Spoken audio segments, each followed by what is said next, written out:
Hi Capricorn, how are you guys? Welcome to my channel. Welcome to Mary Tarot. We're going to do your reading, Capricorn. Someone has been studying you carefully, methodically, over a period of time that would alarm you if you knew how long it has been, and you have had no idea. None. Not a single clue that while you were going about your daily life, making your decisions, navigating your struggles, showing the world what you chose to show, and hiding what you chose to hide, someone was watching, not from a place of malice, not with the cold detachment of someone gathering ammunition, with the focused, almost reverent attention of someone who recognized something extraordinary and could not look away. They have been conducting an investigation into you, into who you are, into what you carry, into the specific, irreplaceable, utterly singular thing about you that caught their attention, and then over the course of their quiet study became the single most important discovery of their life. And they have plans so significant, so carefully assembled, so deliberately timed that by the time you become aware of them, the groundwork will already be in place, and the only thing remaining will be your response. Let me tell you what they found, because the energy is giving me access to the dossier, and what is in it will change the way you see yourself. The first entry in the dossier is dated further back than you would expect. It records the moment this person first noticed you, not the moment they met you, if they have met you, the moment they noticed you. There is a difference that matters enormously. Meeting is a social event. Noticing is a perceptual one. You can meet 100 people in a week and notice none of them. Noticing happens when something about a person bypasses the usual filters and lands directly on the part of the brain that recognizes significance. And this person's first notice of you was not casual. The dossier records it with the kind of detail that tells me the moment imprinted on them. They remember what you were doing. They remember the quality of your energy. They remember a specific detail, something small, something you would never have thought anyone was paying attention to, that crystallized in their mind as evidence that you were not ordinary. That detail became the first thread, the first entry in a dossier that would eventually grow to encompass every dimension of who you are. And they have been pulling on it ever since. The second entry in the dossier records what they discovered when they started paying closer attention. And this is where their investigation shifted from curiosity to something deeper. Because what they found when they began to study you with real focus was that the surface you present to the world is dramatically different from what operates underneath. Not in a deceptive way, in a depth way. You show the world a version of yourself that is functional, pleasant, competent, likable. And that version is real. It is genuinely you. But it is the top layer of something that goes down further than most people bother to look. Most people interact with your surface and are satisfied. They see the competence and they categorize you. They see the pleasantness and they move on. This person did not move on. They sensed the depth. They felt in a way they could not initially articulate that what they were seeing was the visible portion of something vastly larger, like the tip of the mountain emerging from fog, where the true mass is hidden below the cloud line.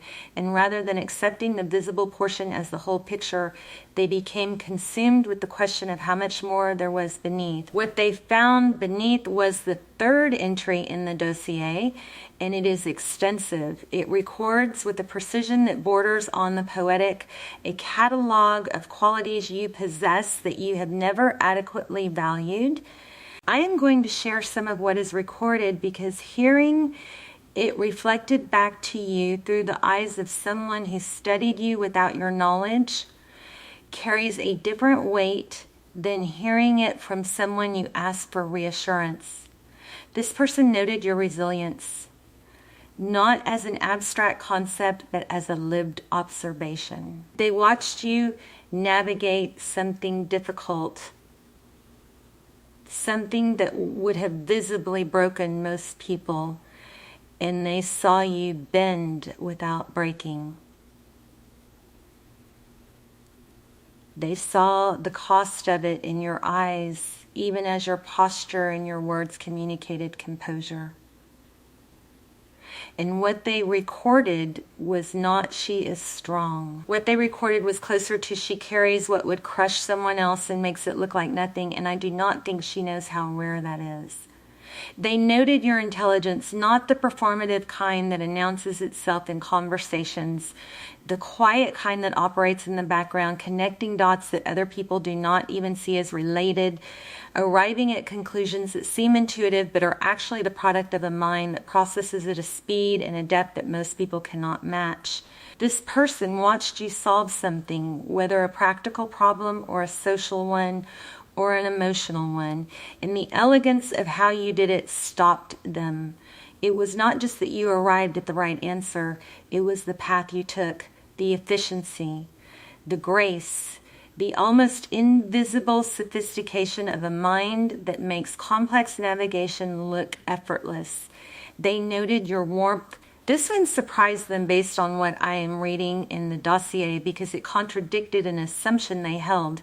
They initially perceived you as someone who was contained, measured, perhaps even guarded. And then they witnessed a moment where your warmth surfaced, directed at someone who needed it, and the intensity of it, the genuineness, the completeness with which you gave your attention and your care to another person recategorized you in their mind entirely. They realized that the containment they had perceived was not coldness, it was selectivity. You do not distribute your warmth indiscriminately. You direct it with intention, and when it is directed at someone, the full force of it is overwhelming in the most beautiful way. The dossier records this discovery as a turning point, the moment their investigation shifted from intellectual curiosity about an interesting person to something far more personal.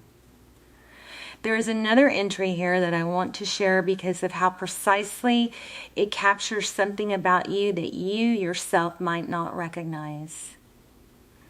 This person noted the way you handle being underestimated. Not with confrontation, not with the need to correct the record or prove yourself in the moment. With the patience that borders on strategic, you allow people to underestimate you, you let them form their incomplete conclusions, and you do not waste energy trying to revise them. And then at some later point through the natural course of events, the truth of what you are capable of surfaces on its own, and the revision happens without you having to advocate for it. This person watched that cycle play out. They watched someone underestimate you, watched you absorb it without flinching, and then watched the quiet, unhurried correction occur when your capabilities spoke for themselves. And what they recorded in the dossier was not a note about your patience, it was a note about your power, because they recognized that the ability to be underestimated without needing to immediately correct the misperception is a form of power that most people do not possess. It requires a security in your own value that does not depend on external acknowledgement. And that security, that unshakable internal knowing that you are more than what people see, was one of the things that made this person realize they were not dealing with an ordinary individual. They also noted something about the way you carry pain. This entry in the dossier is shorter than the others, but heavier. They witnessed you during a moment when you were hurting, not a dramatic, visible breakdown, a contained hurt. The kind where everything in you is managing the damage internally while your exterior remains functional, composed, almost serene. And this person, who apparently has the kind of perceptual acuity that allows them to see behind composure, caught it. They saw the management happening in real time. They saw the effort it required to maintain the exterior while the interior was processing something that would have flattened a less practiced person. And what they felt in response was not pity, it was a fierce, almost protective tenderness. The kind that says, I want to be the person you do not have to manage around. I want to be the space where the composure can come down because it is no longer needed. That desire recorded in the dossier with an honesty that tells me this person was not performing even for themselves is one of the driving forces behind their plans. They do not want to rescue you. They want to be a place where the version of you that carries everything alone can finally set something down. The fourth entry is where the plans begin. And this is where I need you to understand the scope of what this person is assembling, because it is not a casual intention. It is not, I should get to know them better, or maybe I will reach out sometime. It is architectural.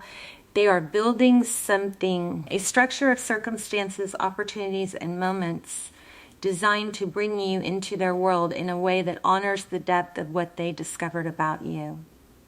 They are not rushing it because they understand from their study of you that you cannot be rushed. That approaching you with too much too fast would activate the very containment they initially mistook for coldness. So they are building carefully, laying foundations.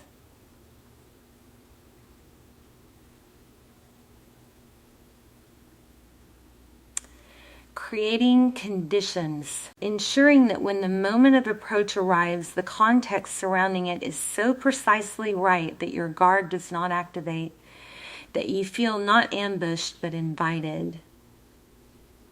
Mary Tarot is a space where the unseen becomes seen, and what has been unseen in your life, operating entirely outside your awareness, is about to step into the light with a force that will redefine what you thought was possible. Let me tell you what the plans look like, because the dossier has moved from observation into strategy, and the strategy is remarkable. The first phase of their plan is already complete. It involved positioning. This person has been quietly arranging their presence in your world so that when the moment comes, they are already part of your landscape rather than an intruder entering from outside it. You may have already encountered them in a context that seemed natural, even unremarkable. A professional overlap, a social connection, a shared space that appeared coincidental but was, from their side, intentional. They did not manufacture the connection out of thin air. They identified an existing point of proximity between your world and theirs, and then ensured that the proximity became active rather than dormant. This is not manipulation. This is someone who takes you seriously enough to approach you with the preparation and the respect that your depth demands. I want to emphasize something about the nature of this person's preparation, because it reveals something about their character that I think will matter to you when you eventually understand what has been happening. Most people, when they are drawn to someone, act on impulse. They approach immediately. They express interest before understanding what they are interested in. They treat the early stages of connection as a space for discovery, figuring out who the other person is as they go. This person did the opposite. They did the discovery first. They invested the time to understand who you are before making any move that you would be aware of. And the reason they did this is not calculation, it is reverence.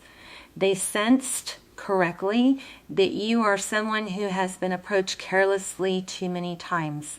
Someone who has been the recipient of interest that was shallow, interest that was based on the surface and evaporated the moment depth was required. And they decided that they would not be another entry in your catalog of people who were attracted to an idea of you rather than the reality.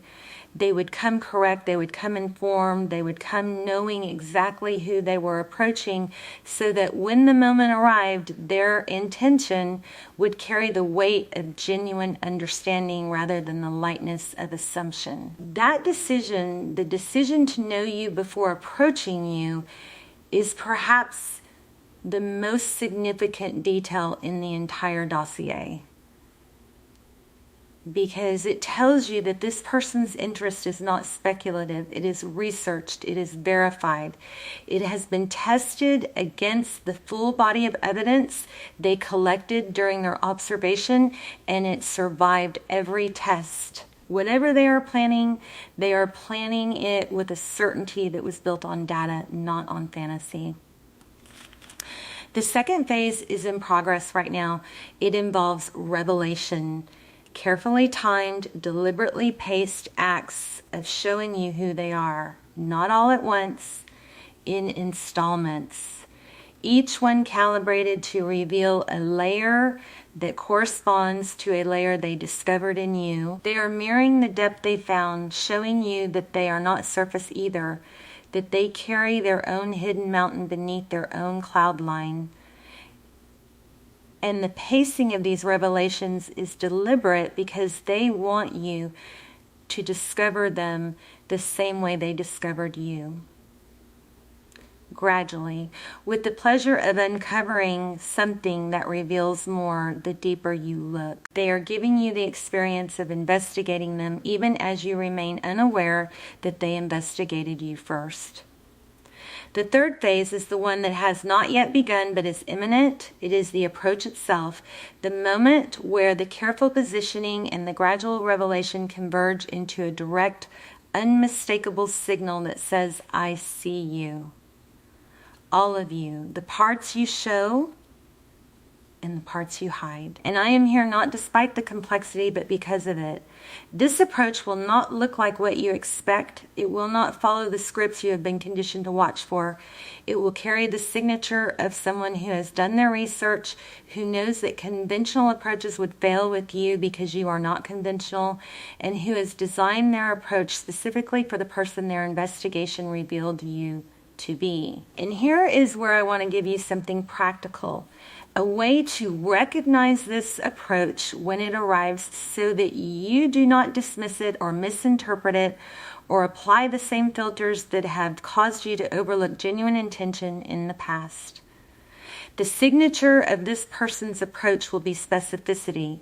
They will reference something about you that requires observation to know, not something from your social media, not something you advertise, something that can only be known by someone who paid attention over time. The first time this happens, your instinct may be to feel unsettled. How do they know that?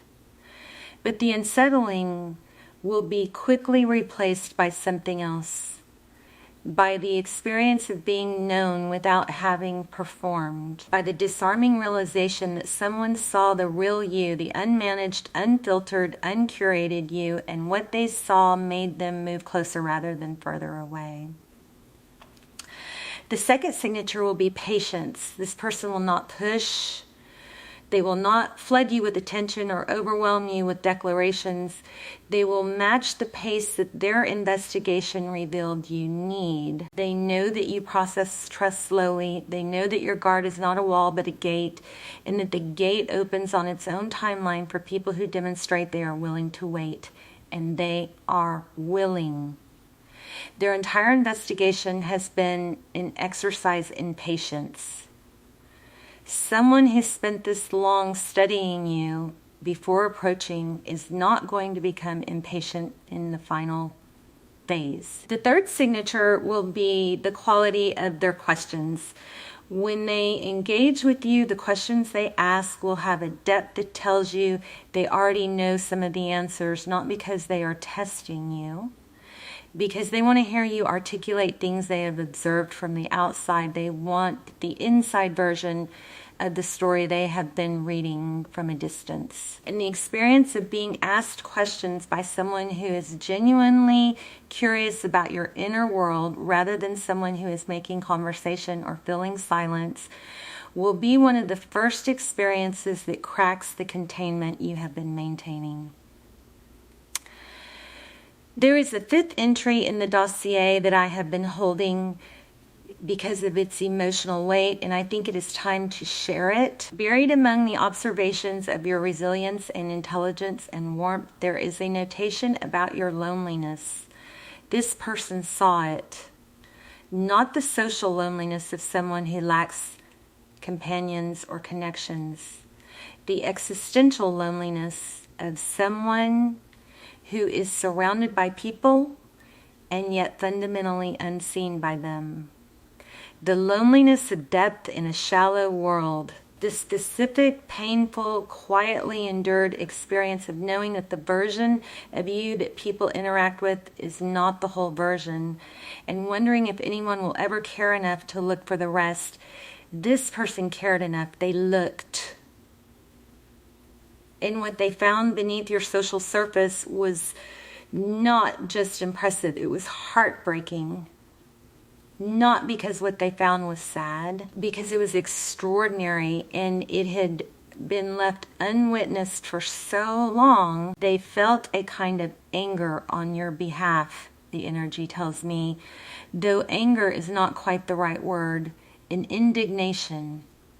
A disbelief that someone carrying what you carry had been allowed to walk through the world without being properly recognized. And that indignation became fuel. It intensified their plans. It transformed their intention from, I want to know this person, into this person deserves to be known, and I am going to be the one who ensures it happens. There is a sixth entry in the dossier that the energy is pressing me to share, and it is about your future, not what they predict for your future, what they intend to contribute to it. This person has thought about what your life could look like if the parts of you that have been unseen were finally witnessed and supported. They have imagined in vivid and practical detail what becomes possible when a person of your depth is paired with someone who not only sees the depth, but actively participates in it. They have thought about what your creative potential would look like fully unleashed, what your professional trajectory would look like without the drag of being perpetually underestimated, what your emotional life would look like if you had a partner who did not need you to perform composure because their presence made composure unnecessary. These are not daydreams. They are plans, specific, considered, practically oriented plans that are being assembled with the same methodical attention to detail that characterize the investigation itself. And I want to be clear about something. These plans are not about changing you. They are about removing obstacles to who you already are. This person does not want to improve you or fix you or develop you into some better version of yourself. They want to clear the path so that the version of you that already exists, the one they discovered through careful study, can operate without interference.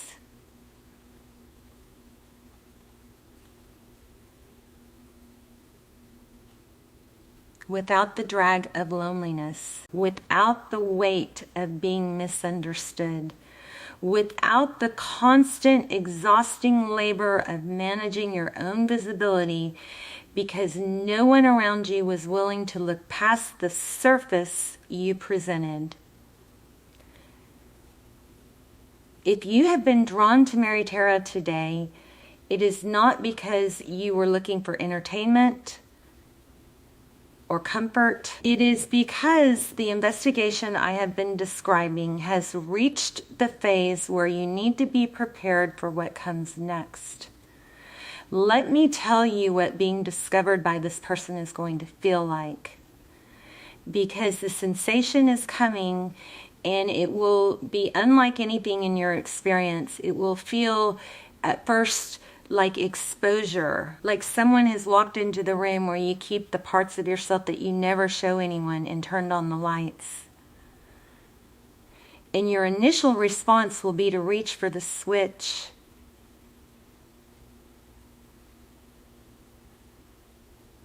To dim yourself. To activate the containment.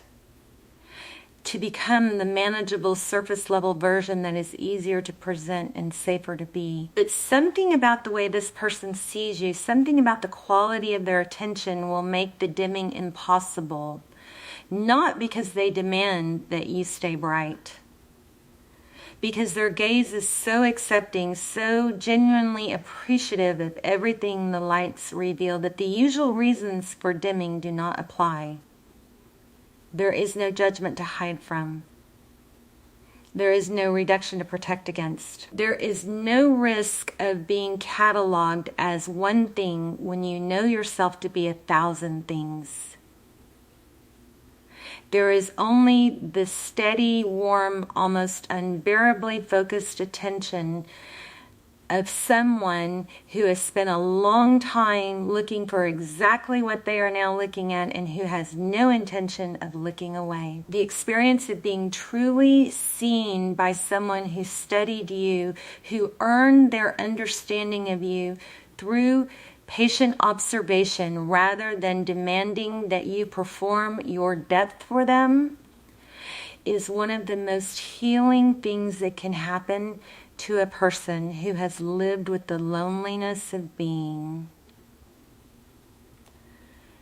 Perpetually misunderstood. You did not have to explain yourself. You did not have to curate the revelation. You did not have to decide how much was safe to show and in what order.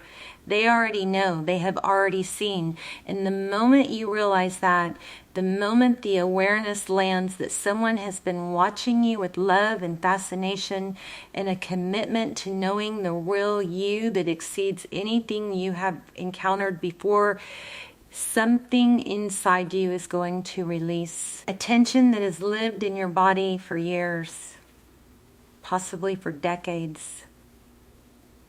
The tension of being on guard, of managing your image, of performing a version of yourself that is palatable at the cost of being authentic, of smiling when you are breaking, of answering fine when you are anything but fine. That tension is going to dissolve in the warmth of being known by someone who did not need you to introduce yourself because they already investigated every corner of who you are and chose from a position of complete information to move toward you rather than away.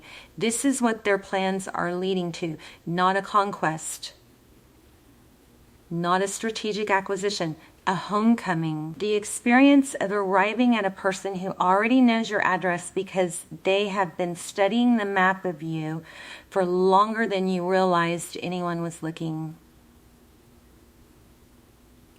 Now, I want to tell you something about what this does to the rest of your life, because the investigation and its culmination are not isolated events. They are catalysts. When a person who has lived with the loneliness of depth is finally seen by someone with the patience and the perception to reach them, the effects ripple outward into every area of their existence. Your confidence will shift. Not because someone validated you, though validation is part of it, because the experience of being known without having to perform provides a reference point that permanently alters your relationship with yourself. If they can see me without me curating the view, then what I am without curation must be worth seeing. That realization arrived at not through self-help, but through the lived experience of being investigated and found extraordinary, will change how you show up everywhere. At work, in friendships, in the mirror. In the quiet moments where you assess yourself and have historically applied a discount. The discount is over, not because you decide to stop applying it, because someone else's thorough, unsolicited, Deeply invested investigation has produced findings that make the discount impossible to justify. You are extraordinary, not as a compliment, as a finding. As the documented conclusion of someone who studied you with more care than you have ever studied yourself and arrived at a verdict that is no longer debatable. There is also a material dimension to what unfolds from this investigation that the energy wants me to name. The person conducting the investigation has resources, not just emotional resources, practical ones. And the plans they are assembling include a component where those resources become available to you. Not as charity, not as a transaction, as the natural consequence of partnership with someone who has the means and the desire to support the full expression of your potential. Financial doors that have been closed to you are going to open, not because you knock harder, but because someone who has already opened them is extending an invitation for you to walk through. Professional opportunities that required a connection or a context you did not have are going to materialize through the network this person occupies. The investigation was not just personal, it was comprehensive. And the plans that emerge from it address not only the emotional dimension of your life, but the practical architecture within which that life operates. You will not feel dependent. That is important. This person understands from their study of you that independence is not just a preference for you. It is a survival mechanism that has served you well and that you will not easily release. And they are not asking you to release it. They are building plans that honor your independence while expanding the resources available within it. The difference between dependence and partnership is that dependence diminishes the self while partnership amplifies it. What they are building is amplification. A structure where your existing strengths, your existing capabilities, your existing brilliance are given more room to operate, more support to lean on, and more visibility than they have ever had. The plans are in motion. The approach is imminent. And the person who has been investigating you is about to step out of the margins and into the center of your story with findings that will change not just your relationship status, but your entire relationship with yourself. Let them come. Let yourself be found. Let yourself be truly and completely known. And let the dossier they compiled, every entry, every observation, every carefully documented discovery about who you actually are, serve as the evidence that your loneliness was never proof that you were too much. It was proof that the people around you were looking at the wrong depth. Someone finally looked deeper. And what they found there is the beginning of everything you have been quietly, patiently, and sometimes painfully waiting for. And I want to leave you with one final detail from the dossier. The very last entry. It is not an observation or a plan or a strategy. It is a single line, and the energy delivers it with such tenderness that I want to make sure it reaches you exactly as it was recorded. The line says simply, I have never found anyone like this. Not, I have never met. Found. The language of someone who was searching, who knew what they were looking for even when they could not define it, who traveled through a world full of surfaces and approximations with the quiet, stubborn conviction that somewhere there existed a person who matched the depth they carried inside themselves, and who, after a search that lasted longer than they will ever admit, finally found that person. The person they found is you. Thank you for being here with Mary Tarot. The investigation is over. The findings are in. And the verdict delivered by someone who knows you better than you know yourself, is that you are exactly what they have been searching for their entire life.